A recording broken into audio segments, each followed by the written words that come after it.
Hello ladies and gentlemen, my name is Treka and today Eva will be doing an interview with me here in Syria talking about the situation in Syria and about my hairy legs. Let's get it on. Alright Treka, well it's a joy to finally meet you in person. I've been wanting to interview you for a while. As you know, I have technical issues with recording, so here we are in your lovely home. And you're welcome. I can see the Syrian mountain behind. It's a wonderful view. We wanted to do the interview in the balcony, but it's raining outside, so we can't, unless we want to get wet. No. I think most people who follow you know that you're a very funny comedian with a good knack for inserting political points and knowledge about Syria that people are craving. Let me tell you something, for the past 6 years, these hairy baboons have been shelling thousands of missiles on Damascus city while the mainstream media was completely silent about this. And by the way, these missiles are not falling on the Syrian military base or at Syrian army members. No, no, no, no, no, no, no, no. No, no, no, no, no. No, no, no, no, no, no. They are all falling in civilian areas, killing hundreds of innocent women, children and men, and thousands have been severely injured because of these attacks. I think maybe the question a lot of people ask is, how did you get into comedy? So let's start with that. Well, I've always liked to do comedy, like even in school I used to be the funny guy in class, or like the class clown as they say. I always was entertained in making people laugh. So when I came to Syria, I was asking my friend, like, are there people that do stand-up comedy here in Syria? They told me no. So I was like, no one does stand-up comedy like in clubs or bars? They were like, no. So I was like, this is something new. Why don't I be like one of the first people to start doing stand-up comedy? So I started doing stand-up comedy here in Syria in bars and clubs and cafes and restaurants. But I used to do it in Arabic. Then after a while, I started doing like comedy videos in English and like political satire on Facebook and on YouTube. And that's how it all started.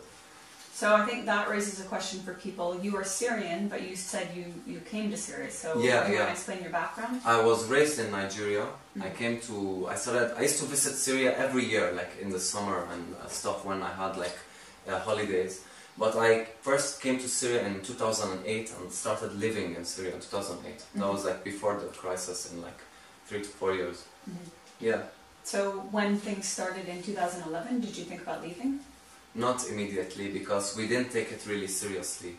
We didn't know what is going to happen next. It was just like a little bit of like a protest, or we're hearing things on the news, but we didn't know how serious it was. It really was, until, you know, we started seeing the terrorist groups coming, and we started hearing about militants and suicide bombing and missiles, and that's when things really got like dangerous. But at the beginning, no one really took the whole thing seriously. At what time did things get dangerous? Was this the end of 2011, 2012? Yeah, like in 2012, like the mid-2012, that's when like things really started getting serious. At least from the place where I used to live.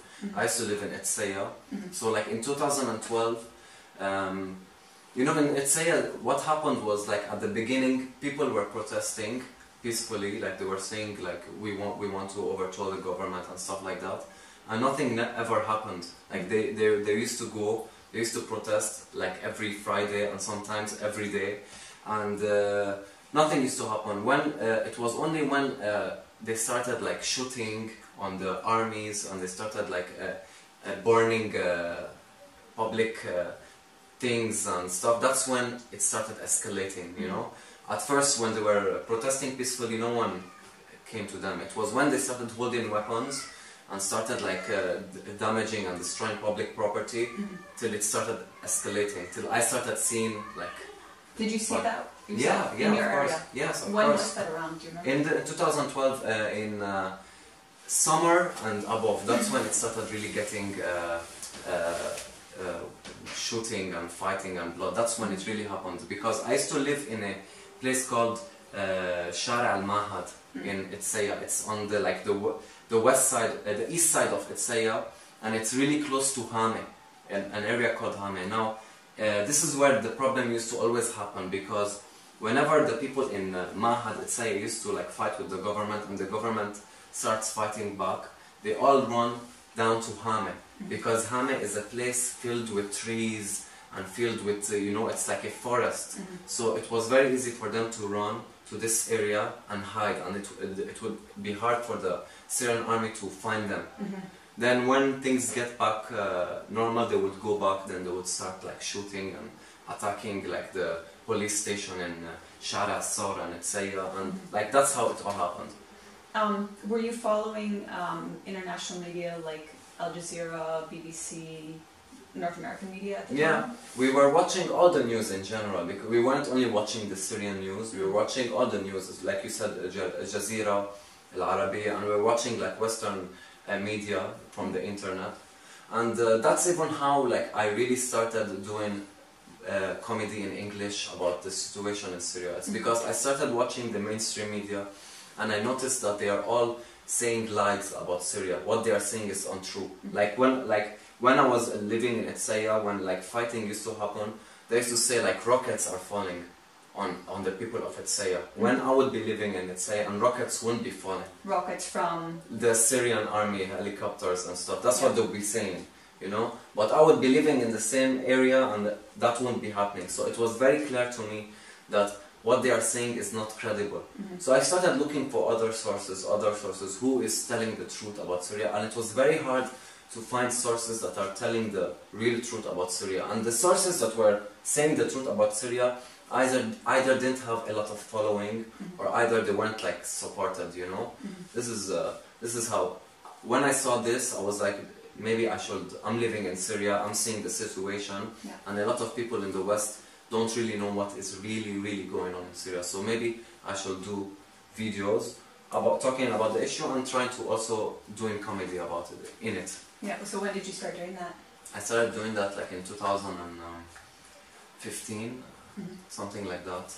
But I used to do stand-up comedy about issues like that in Arabic before that. But like when I started doing it in English, it was 2015. And so let's go back to the initial protest. You said initially they were protesting peacefully, they were calling for the government to be overthrown. What other things were they calling for, and how did the government respond in, say, 2011? The thing is that the people of Etsaya and most of the people that supported like their movement, they weren't calling for, they didn't want to overthrow the Syrian government because they were for democracy and more freedom. When these people were protesting, they were asking for they wanted to overthrow Syria's government, and they wanted to implement Sharia law instead. They wanted to make Syria an Islamic country. When I used to speak to the people living in Etsaya, I used to ask them, why do you want to overthrow the Syrian government? They used to tell me, because the majority of the Syrians are Sunnis, and an Alawi is ruling the country. So we want to make a Sunni to rule the country, and we want to make it an Islamic country. Yeah, and this is something I am against, because Syria is a very multi-religious and has a very multi-religious and ethnic population. It's not only the Sunnis, it's the Sunnis, they have the Shias, you have the Alawis, you have the Christian Orthodox, Christian Catholics, you have the Druze, you have other ethnicities like the Kurds, the Armenians. It's very diverse. So it is very unfair to implement Sharia law on all these people, because not all these people follow Sharia law, and not all Muslims want to follow Sharia law. You have some Muslims that are moderate. They don't want hijab to be by force. They don't want, for an example, for liquor stores to be all destroyed. They don't want the Christians or the Druze to be treated as second-class citizens. They don't want. They want Syria to stay the way it is, because Syria is a secular country, and the Syrian government gives the Syrian people the freedom to choose the lifestyle they want to live. If somebody wants to be a religious Muslim, he can go to the mosque. If somebody wants to be a religious Christian, he can go to the church. And if somebody wants to be an alcoholic and a party maniac, like I know you are, he can go to the bar or to the nightclub. So it's like free. You have the choice to choose the lifestyle you want, and the government won't interfere in your life choices. So this is a very good system for a diverse country like Syria. But the people that the Syrian government right now are fighting are all Islamic extremist groups. If you can see, their name is ISIS, you know, ISIS, the Islamic State, Jabhat al-Nusra, Ahrar al-Sham, Jaish al-Islam, Al-Qaeda. These are all Islamic extremist groups, and they may have different names. They may be funded by different government, but they all have the same ideology, which is the Wahhabi ideology. And this ideology is a very dangerous ideology. It's not tolerant to the people that are different. It doesn't accept different lifestyles, and it's very strict. And this is not me accusing them. This is me saying this after seeing what they did after they entered areas. Like I have seen when they entered the Christian town of Malula. They entered, they destroyed churches, they killed Christians for not agreeing to convert. They killed Christian people who were posting pictures of the Syrian flag or pictures of the President Bashar al-Assad. So they were killing them just because they support the Syrian government. They were telling them that you have three choices: you either convert, you either pay the tax, or we kill you. So it was very obvious that these people are not peaceful, and if these people succeed, Syria is going to be damaged and it's going to be destroyed just like Iraq was and Libya is. So that's why the majority of the Syrian people don't support these people. They know if these people succeed, Syria is going to be way worse than it will ever be. Yeah. How do you feel the Syrian government handled the protest and that the protest turned violent? Although I know from having read, it's not only, for example, in your area they might have turned violent at the end of 2011 or in 2012, but in other areas they were violent and sectarian from the very start. And like in Dara, for an example, it wasn't peaceful from the beginning. Look, you can't also generalize. There were some people that were really protesting peacefully, but from the very first weeks of the protest, there were a lot of army members that were killed. There were people among the protesters holding weapons and shooting at the army soldiers. So what do you expect the Syrian government to do when their soldiers, which is the Syrian people, are getting killed? This is an act of terrorism. You have to deal with it. But a lot of people think that the situation in Syria escalated after the killing started happening. But the thing the media is not telling the people is that from the very first months of the Syrian crisis, we were discovering tunnels that were leading to other countries, and they weren't like tunnels that are primitive. They were very sophisticated tunnels that it was very obvious that this tunnel wasn't built in a week or two. This tunnel was built in months because it's very a long distance, and we started seeing that not only in Dara, but we started finding other tunnels in Damascus and in Aleppo. And these tunnels were used by outside countries, to send the militants more weapons, aid and money. And so it was obvious for the Syrian people that this isn't something internal. This is somebody outside is also messing and meddling with the situation in Syria. And one of the biggest countries that played a huge role in financing these terrorist groups are Turkey, Saudi Arabia, Qatar, America, England, and France. These are the main countries that played a huge role. Because for example, Turkey, it's on the northern border of Syria. So they were opening the borders for these jihadists to enter, and they were opening the border for the jihadists that are stealing, for example, oil from Syria. They were opening the borders for them to sell it outside in Europe, and they were playing a huge role.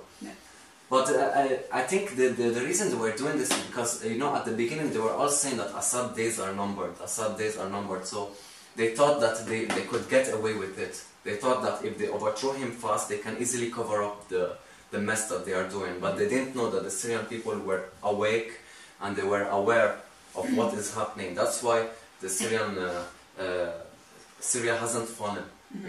Because the people are still united. They are aware of what the mainstream media is doing. They are aware of the games that outside governments are doing in Syria. So we stayed united and we stayed focused in trying our best to liberate Syria from all these jihadist terrorists. I know from researching that even from the very beginning there were demonstrations of mass support for the Syrian president. Exactly, a lot. Did you see any of those yourself? Of course, I went to a lot of them. Yeah, it's not only in Damascus, but in Aleppo, in Latakia, and Sweda. In every city in Syria there were huge people going out on the street in support for the Syrian government. But of course the media wouldn't show you that. They would rather show you a protest of 40 people in a street in Douma than to show you what the majority of the Syrians are saying. Yeah. And these are all people that had guns to their head. Yeah, of course, that's what they will tell you. Yeah, unfortunately. Let's see, let's skip ahead to the present. Some weeks ago, all the media, in chorus, echoing one another, said that the Syrian army, the Syrian government used chemical weapons in Ghouta and then went on to bomb your country illegally many times. What's your take on what's happened in Ghouta? I was very disappointed because like the countries, I don't think the countries that bombed us are stupid enough to believe what the White Helmet said. Because what happened is that Ghouta, the eastern Ghouta was a place that was conquered by these militants. These militants were in control of this area, and we know what they did to the people of Ghouta there. They caged women, they killed a lot of people. They were shelling Damascus every day with missiles. Every single day missiles were falling on residential areas in Damascus. And like their argument is that they are against the Syrian government. If you really are against the Syrian government, why weren't you throwing missiles on the Syrian government or military bases? They were throwing missiles on residential areas, and this has been going on for years. So what happened in eastern Ghouta was that the Syrian army took a decision to completely liberate eastern Ghouta. So that's what they were doing. So week after another, they liberated 90% of eastern Ghouta. And it was after they liberated 90% of eastern Ghouta that the chemical attack happened. And why did the chemical attack happen? The chemical attack, the alleged chemical attack happened in an area called Douma, which is an area in eastern Ghouta. And this area was still in control of Jabhat al-Nusra.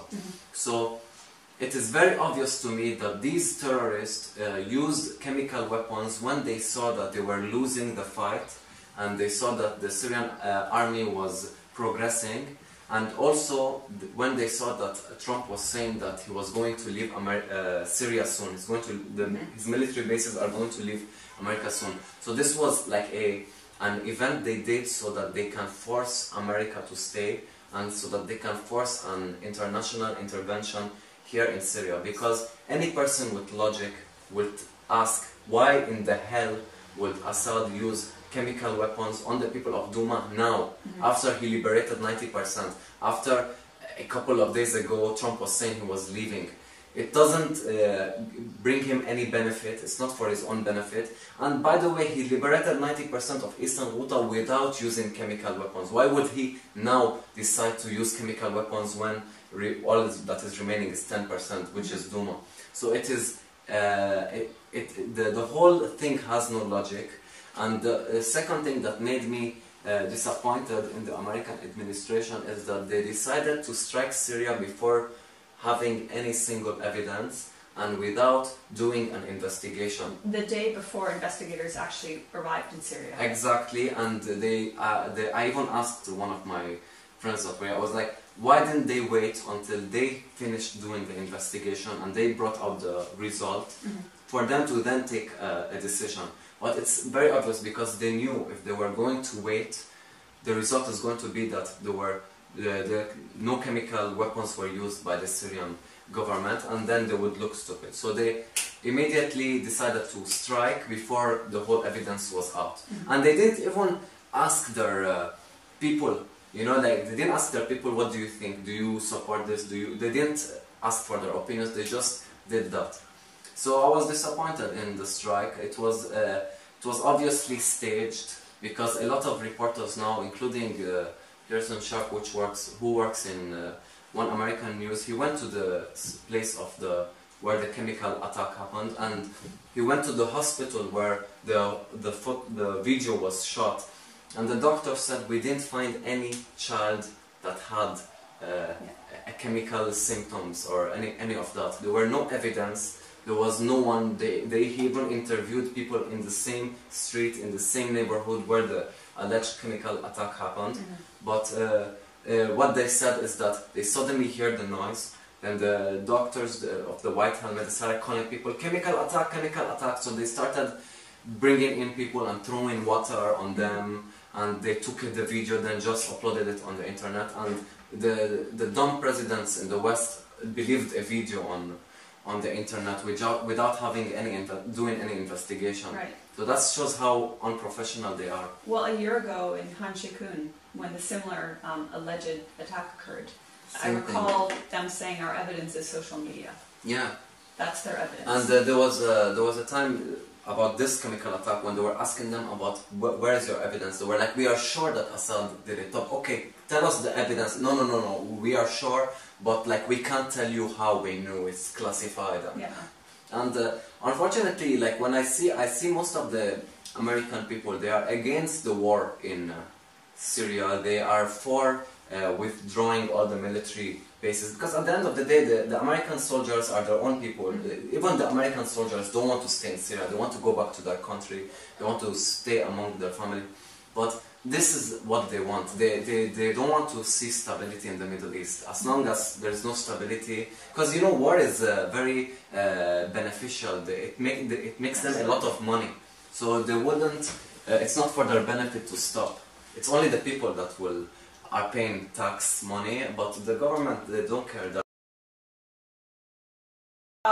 So you're from Damascus, or you live in Damascus, right? I live in Damascus, yeah. Do you know Berzeh?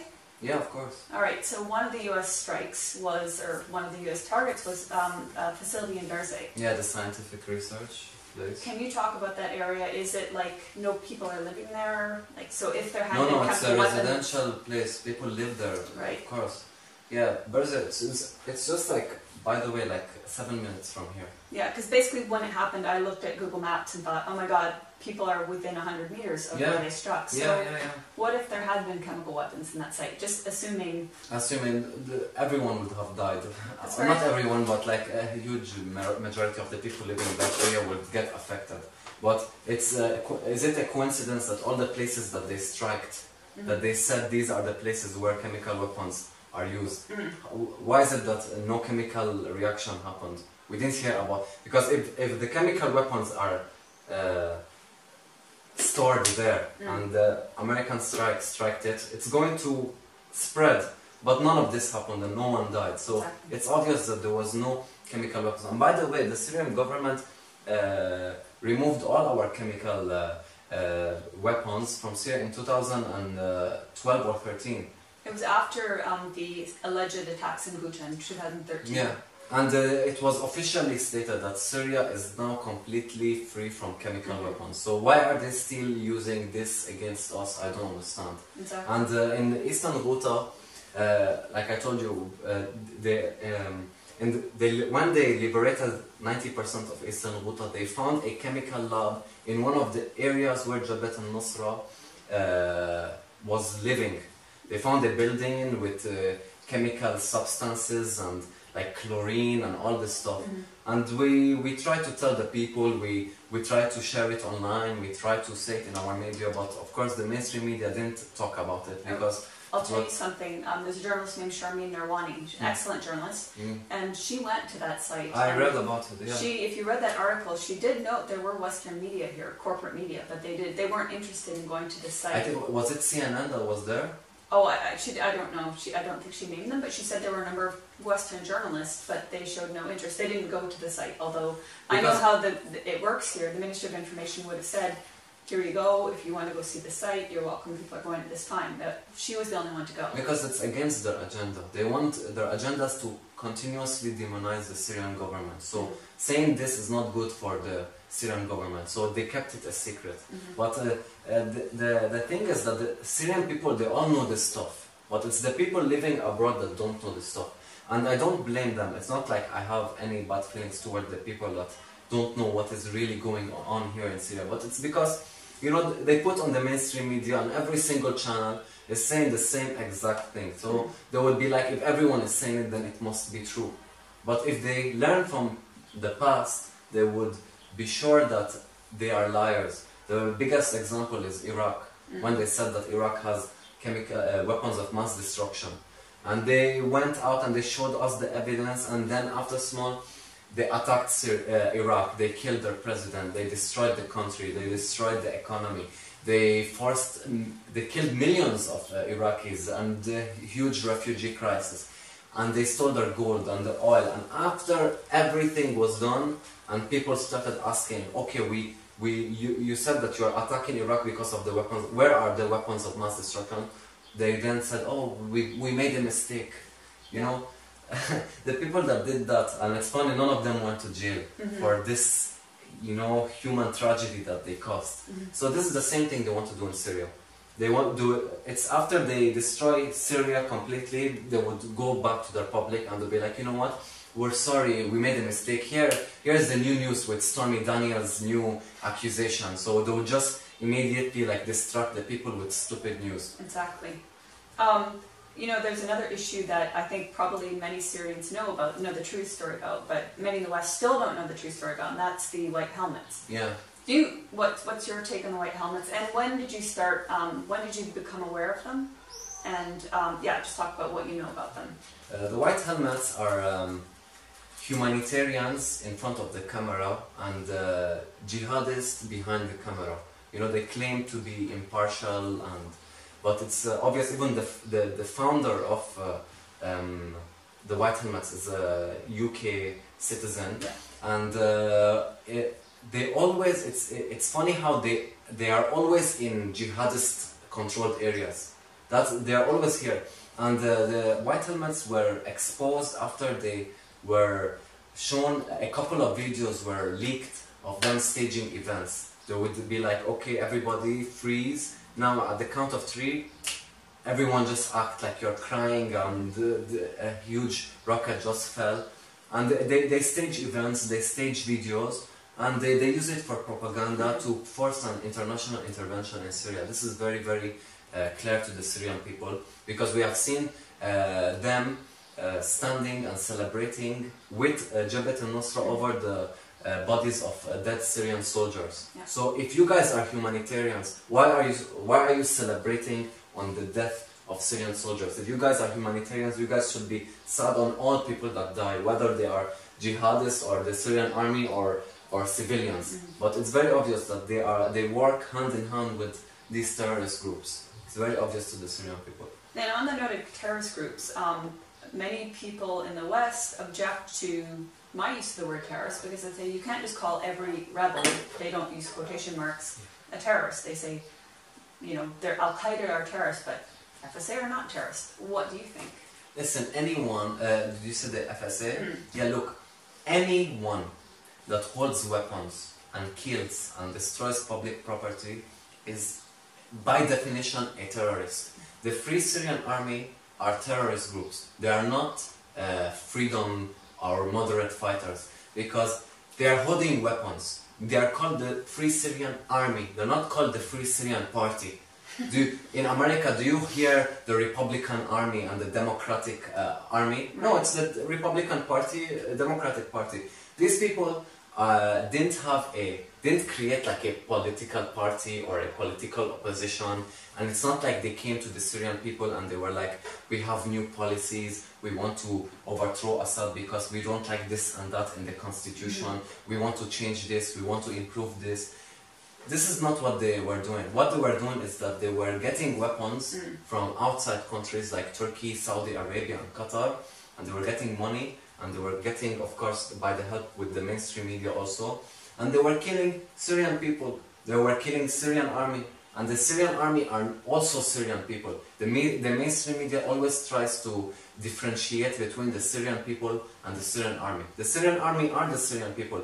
In the Syrian army you have Syrian citizens from every city, every religion and every ethnic background in this country. It's not like they are Bashar al-Assad's homies or friends. They are people that come from all the cities, and they're all united, and they all want to defeat terrorism. But they lie. They say that look, if the Syrian government or Bashar al-Assad, if he didn't have the public support of the people, he wouldn't have been able to withstand more than 7 and 8 years. He wouldn't. Nobody without public support can stay in power.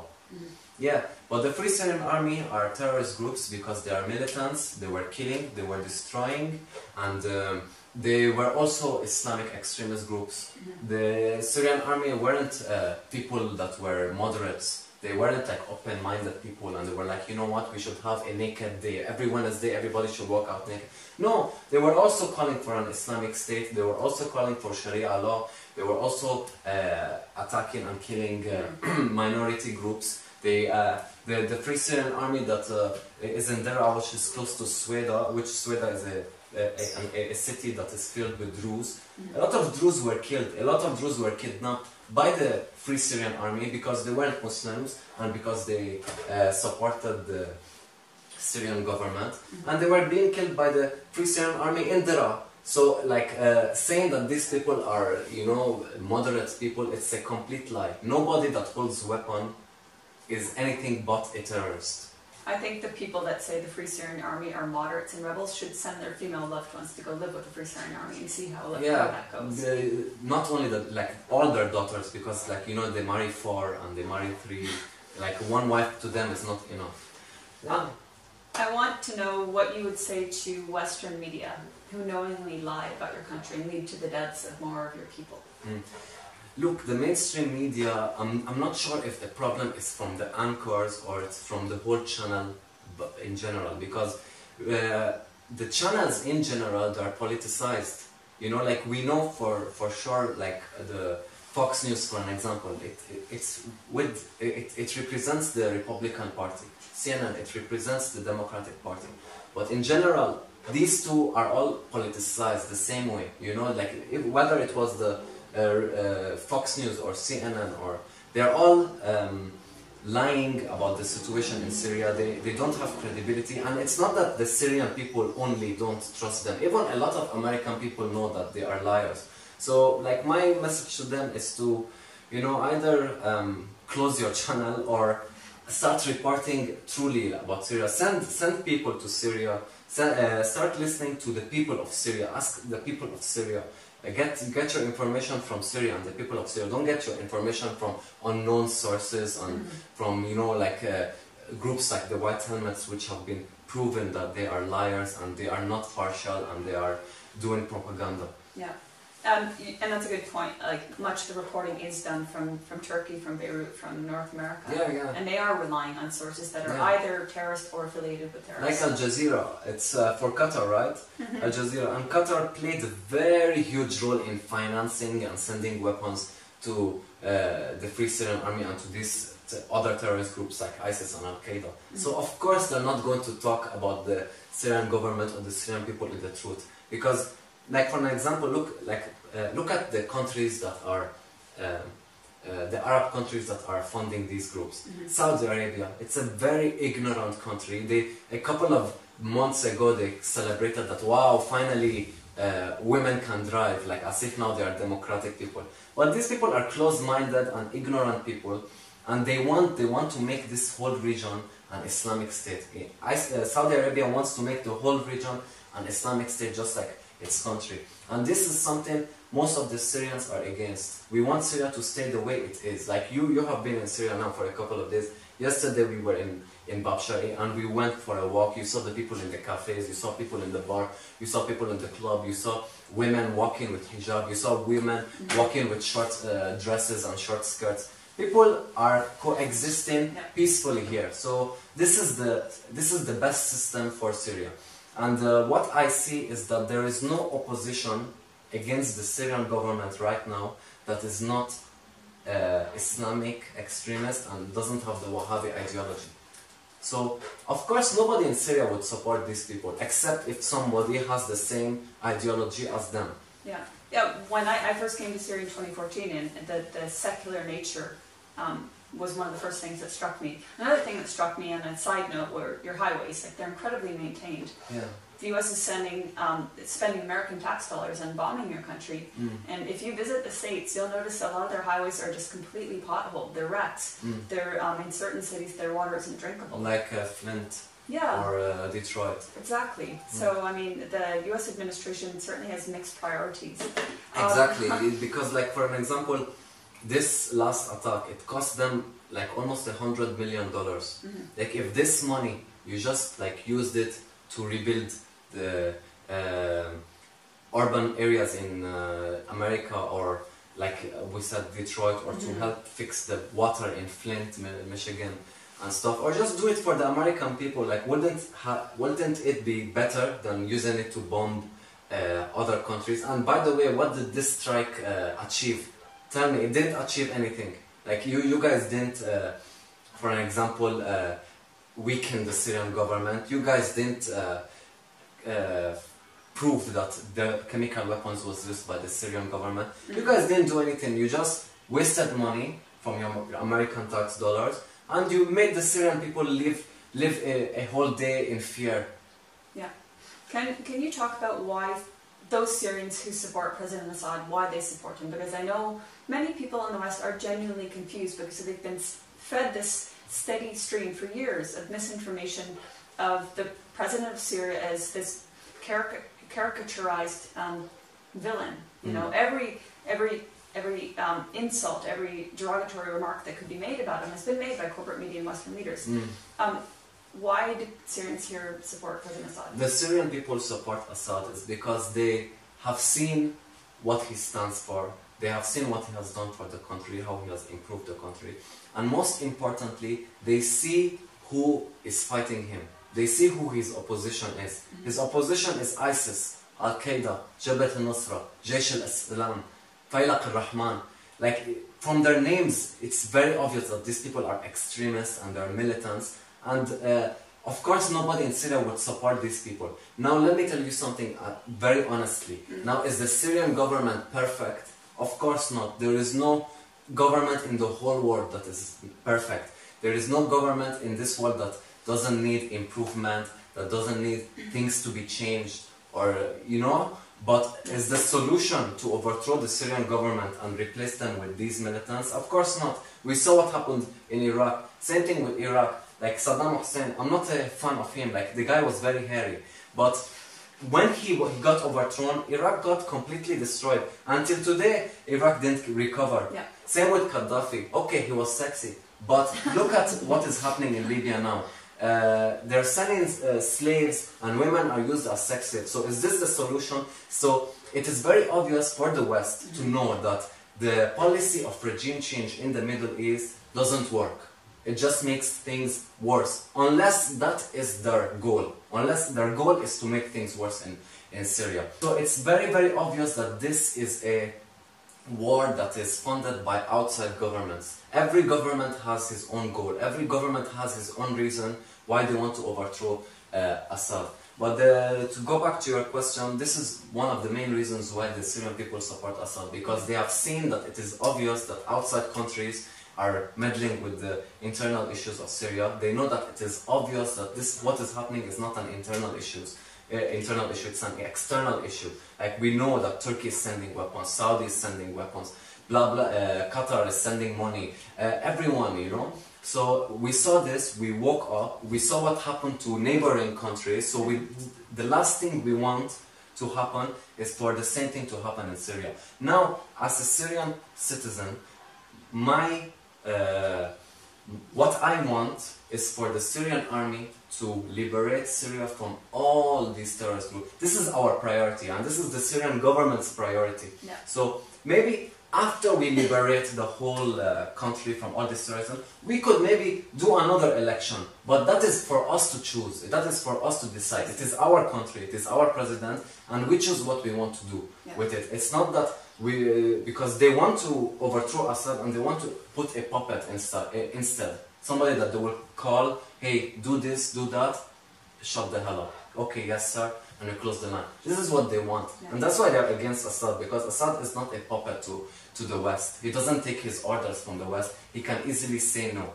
So let's just talk about how was life.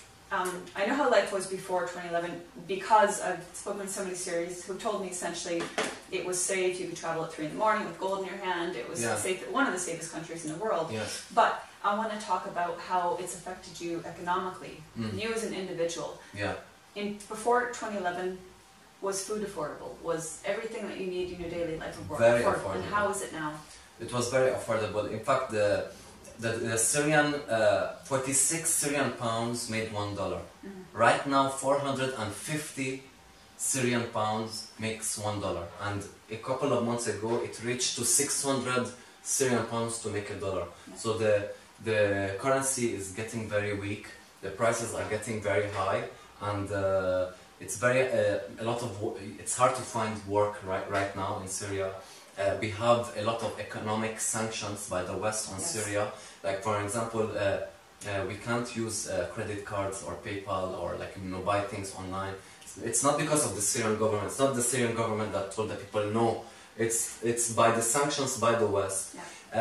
Things got harder. It's very hard to find a job. You can still find a job in Syria. It's not that you can't find. You can, but like it's harder to find. It's harder to find a job with a good salary for you to plan for your future. You can find a job that can sustain you the whole month, but you can't find a work that gives you a salary that you can save up to do a business, for an example. You can't do that. It's very hard to completely survive in Syria. It's like you're living every month paycheck to paycheck. So this really is bad, you know. I'm glad you mentioned the sanctions, because I did want to ask you about that as well. The West says the sanctions is against the Syrian government, certain individuals in the government. How is the sanction against the Syrian government when it is affecting the Syrian people? Do you think Assad wants to buy something from eBay through his credit card? Of course not. It's the Syrian people that are going to be affected, you know? It's the same thing with them striking us and sending and funding terrorist groups. Do you think the people in the government that are living in the presidential palace or any government official, do you think he really got affected? It's the Syrian people, because when ISIS was in Eastern Ghouta and they were throwing missiles on Damascus, they were throwing it on residential areas. They weren't throwing it on military base. They were throwing it on residential areas. Most of the people that died in Damascus were because of the missiles falling from all the territories that these rebels were in control of. Yeah, so, and according to Dr. Zahir Hadjo, the head of forensics. Used to be my ex. What's that? He used to be my ex. Oh, sorry. If you're over that. His report said 11,000 civilians in Damascus had been killed by these terrorist mortars and missiles. So that brings me to the next point that I'd like to wrap up on. How has it been in Damascus since Ghouta was liberated? It's been better because we started hearing less of missiles falling. Of course, we were happy when Eastern Ghouta was liberated, because for years the people of Damascus were suffering from these terrorist groups. But right now, we finished from Eastern Ghouta, and now we're having problems with Yarmouk and Palestine camp, because you have terrorists also there, and now they're throwing missiles. Just today, a couple of missiles fell in Maidan. So it's like these animals, like no matter what you do, because look, the problem is their ideology. That's why I always attack their ideology in my videos, because their ideology is very dangerous, because these people are not interested in living. They're not interested in life on earth. They're interested in life after death. They want to go to heaven. They want to go to the 70 hairy virgins upstairs. They want to be, you know, neighbors with the prophets and stuff. This is their goal. So they're getting money from the outside countries. So to them, it's a win-win situation. If they stay alive, they get the money and they're rich. They can buy, you know, pictures of me and dildos or whatever. And if they die, they go to heaven. You know, if they die, to them they did the jihad, and now they are heroes, and they go to heaven to their 70 virgins, and God will build them a jacuzzi where they can all sit. This is their mentality. Like when I say this, some people think that I am joking around, that No, but this is exactly what their aim is. Their aim is to die as jihadists and go to heaven. So it's very hard to communicate with these people. It's very hard to like do a dialogue with them, because they're not interested in living. Yeah. I mean, in fact, I do want to wrap up, but I mean, the fact that the Syrian leadership had to sit down and dialogue with Jaish al-Islam... A lot of times. With what is his name? Mohammed Aloush, whose brother Zahran Aloush was literally the one firing missiles on you and caging women and civilians. Yes. That fact, just mind-blowing. And I'd like your perspective. If a city in America suddenly had a surge of terrorists. Like, for example, let's say the KKK was brought to life again. Okay, the KKK, and they were funded, for an example, by Russia. Oh. Let's just imagine the scenario. The KKK was refunded and brought to life by Russia. And Russia was sending them weapons and money through the Mexican border. Okay? Perfect. What will the American government call these people? Will they call them freedom fighters? or would they call them moderates, or would they call them terrorists? And how would they deal with them? They would destroy them, of course. Right. They would destroy them. But you see the double standard here? Absolutely. It's complete double standard. It's plainly extremist, jihadist mentality people that entered and did this stuff. But the rest of the people, they are not. Even the Muslims, they are against them. Because don't think that the Muslims here in Syria are extremists. Of course they are extremist people, but not all of them are like that. Look, Aleppo is predominantly Sunni Exactly, Muslim, and exactly. And they this. support the Syrian government, Absolutely. and they were celebrating when Aleppo was liberated. So it's very obvious that these people, exactly, look at the KKK. They're Christians, but do they represent Christianity? Good Of point. course not. They represent the extremist people. They don't represent Christianity. The same with ISIS. These people are extremist people. They want to kill. They want to implement their ideology by force on the whole country. And Syria, like I told you, is a very diverse country. It's very hard and selfish and unfair to implement this ideology on everybody else. Yeah. You know? All right, Treka, I want to wrap up. Where can people follow you, follow your videos, your postings? You can follow me on Facebook on my page, Treka, Treka, and you can follow me on YouTube, Treka ZN, and on Twitter and whatever. Great, and I will post links to those things. And all right, Treka, I'm going to let you wrap up. So go ahead. Okay, thank you all for watching. My name is Treka and this is Eva, and please make sure to follow us on social media and get ready for our latest video that we will be uploading of both of us belly dancing. See you all. Thank you so much.